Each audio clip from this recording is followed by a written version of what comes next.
'Twas 4 years or so ago, longer now than it seems, in a victory that perhaps you've seen in your dreams.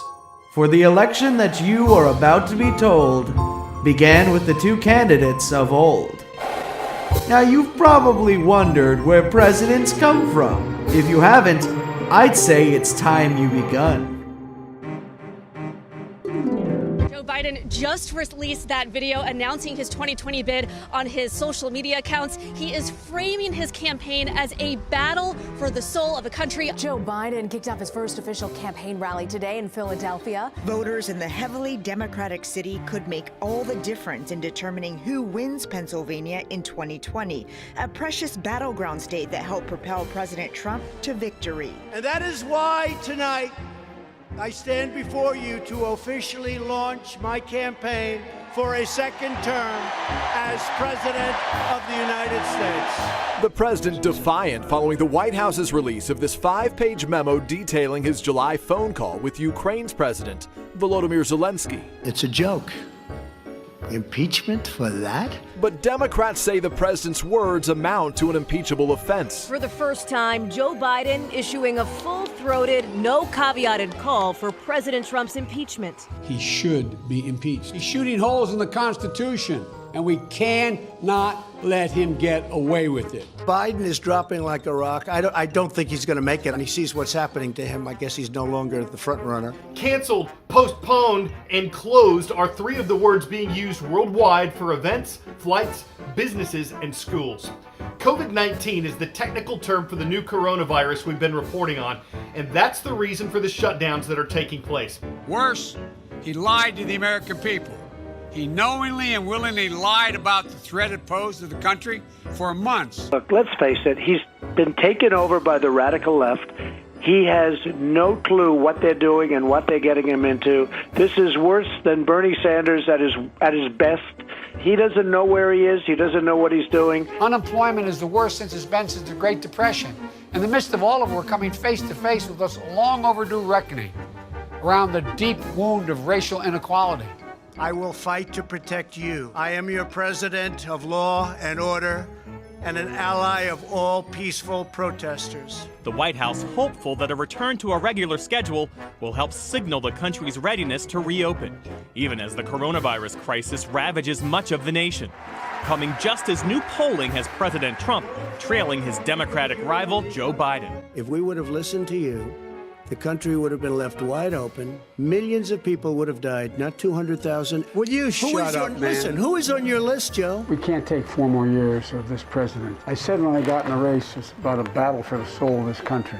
You saw how he made it pretty clear he's not prepared to accept the results of the election if it were to say he lost. And yet, despite all of our greatness as a nation, everything we have achieved is now in danger.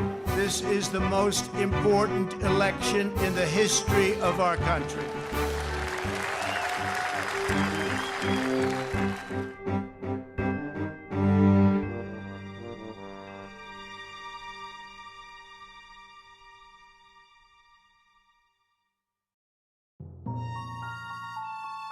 Happy Halloween. It's been a long campaign season, one that has exhibited a nation of division. The battle for the soul of the nation, to say, has brought out anger and fear within the American people. But if there's any light at the end of the tunnel, it is that this Tuesday we will finally reach the conclusion of the election. Hello everyone, and welcome to the final presidential election prediction. The following will be my final thoughts on who exactly I think will be the victor of the 2020 United States election. But before we get into that, let's get into the state of the race. Following 2 presidential debates and a final push of campaigning, Donald Trump has found himself to be ticking upwards in key swing states, ever so slightly. However, Joe Biden still has a daunting lead. Not only that, but the United States has been witnessing an increase in COVID cases, and a persistent record of high unemployment. It is also noteworthy to suggest that Republicans will lose their majority in the Senate, leading to Democrats potentially taking control of the 2 houses of Congress. However, despite this, Donald Trump has managed to keep a grasp of a solid 42% support among his base. Joe Biden, on the other hand, continues to try not spoil his lead. He has become cautious, and unlike Trump's huge rallies, Biden's public appearances are not as common. I thought it would be interesting before I get into the main prediction to see what the best case scenario would be for both of these candidates, starting with President Trump.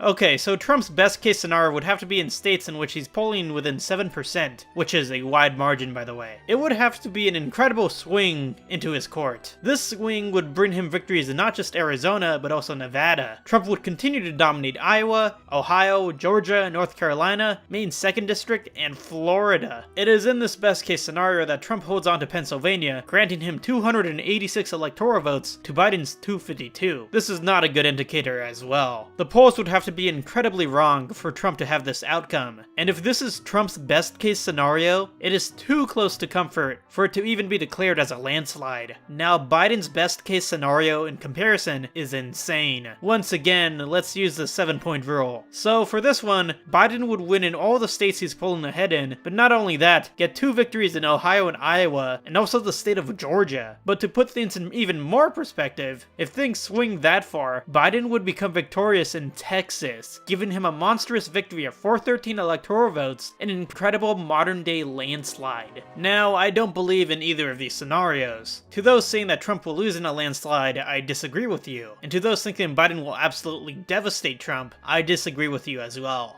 But with that, let's focus on my final presidential prediction. It feels like forever since I last made one of these. Man, October has been such a long month in terms of politics. But let's just get into it. Oh my god, I forgot how many swing states there are, it's insane. So let's start with Nevada. Yeah, it was a Hillary state last time around, and honestly, I don't think Trump has gained any significant ground here since 2016. I see a clear Biden victory in the state, due to its past elections that have had it really going for blue. I do not see any significant change here whatsoever. Well, that was easy to call. Another easy one to call will be Minnesota, another Biden state. Constant polling here suggests Biden will win by double digits. However, I don't see it as a double-digit victory, really more by a margin of 5 or so points. With that, let's predict Minnesota's neighbors, Wisconsin and Iowa. For one, a new poll that came out has Biden leading Wisconsin by 17 points. Frankly, I think that's ridiculous and it's not going to be the actual result, but this once red state will be flipping back for the Democrats this coming election,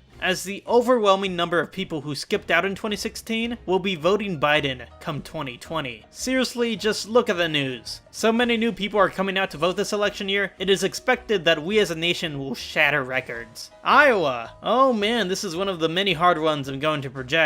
Iowa has been flipping in and out of the Trump column, it's insane. For me, I see Iowa going with my past predictions as a red state for Trump, but by an extremely narrow margin, once again displaying that Trump has lost ground up here by a significant amount. Hey, while we're at it, let's do Michigan. This is probably less likely to go to Trump than Wisconsin. In fact, I think Trump knows this. It's no wonder he's traveling and spending more times in other states that are not just Wisconsin and Michigan. He can lose here and still win if he manages to hold on to other electoral prizes. So, let's get to the congressional districts, shall we? Both of them are worth 1 electoral vote each, but can still prove to be important if the election is much more narrow than expected. Nebraska's 2nd District. It's tiny, but more left than the rest of the state. It went for Obama in 2008, and personally, I think it's going for Biden in 2020. A recent rally Trump held in the state may have fueled further distaste with Nebraskans in the district, as this rally failed to provide the means for Nebraskans to get home, leading them to freeze in extremely cold weather. Sure, perhaps those who attended the rally are Trump no matter what, and freezing their ass off won't change this, but optics-wise, it does not look great for the president in this district. Maine's 2nd District, on the other hand, tends to be more right-leaning. However, in this election year, I see Biden holding on to this district as well, what with the virus and unemployment. But hey, let's fetch Trump a bone. I do believe he will win in Ohio by a closer margin than that seen in prior election cycles. Consistent polling here shows that Trump will carry the bellwether state.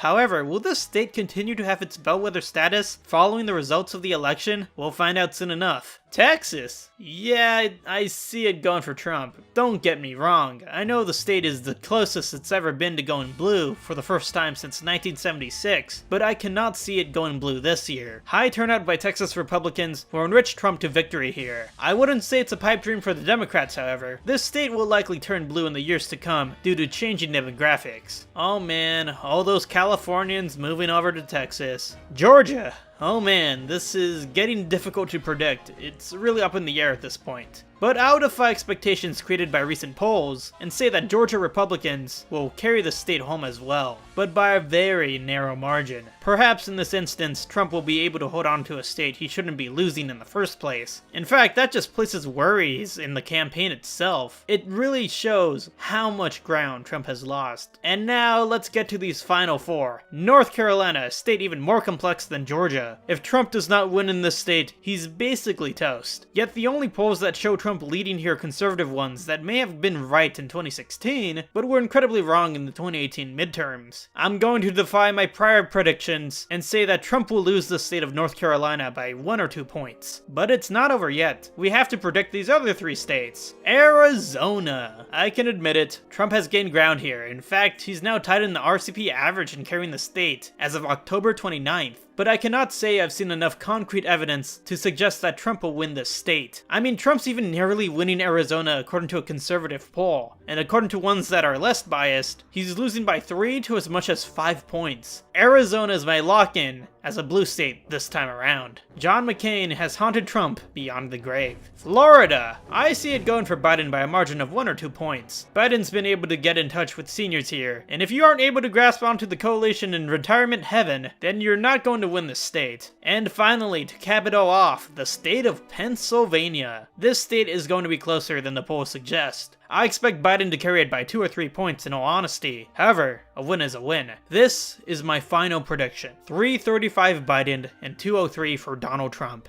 And remember, you need 270 to win. I believe that Joe Biden will win the 2020 election for president of the United States. I mean, I bet with a friend of mine $100 that he's going to win, so yes, I have put money where my mouth is. However, the question is, will we even be able to declare that Joe Biden will win on election night? Who knows? Perhaps the idea of the red mirage will come true. And at first we're going to see Trump in the lead as mail-in ballots are waiting to be fully counted. Is it possible that with Trump's latest Supreme Court pick, that he can fight to overturn the results of this election, using the red mirage as a springboard to argue that mail-in ballots were illegitimate? Perhaps this is all a dark twisted fantasy, and I'm a pessimist, but who knows? What if election day turns into election month? Then by that logic, we are far from done with this thing. Perhaps the scariest thing this Halloween is the fear of illegitimacy and the shred of doubt by other figures over an election. But whatever happens on November 3rd, I'll be right there streaming it with friends, and I hope to see you there. And with that, I close my prediction series with a look towards the future, while looking at 2 candidates who will define the nation's trajectory at this critical point in our shared history. There's only one last thing to say to you all before Election Day.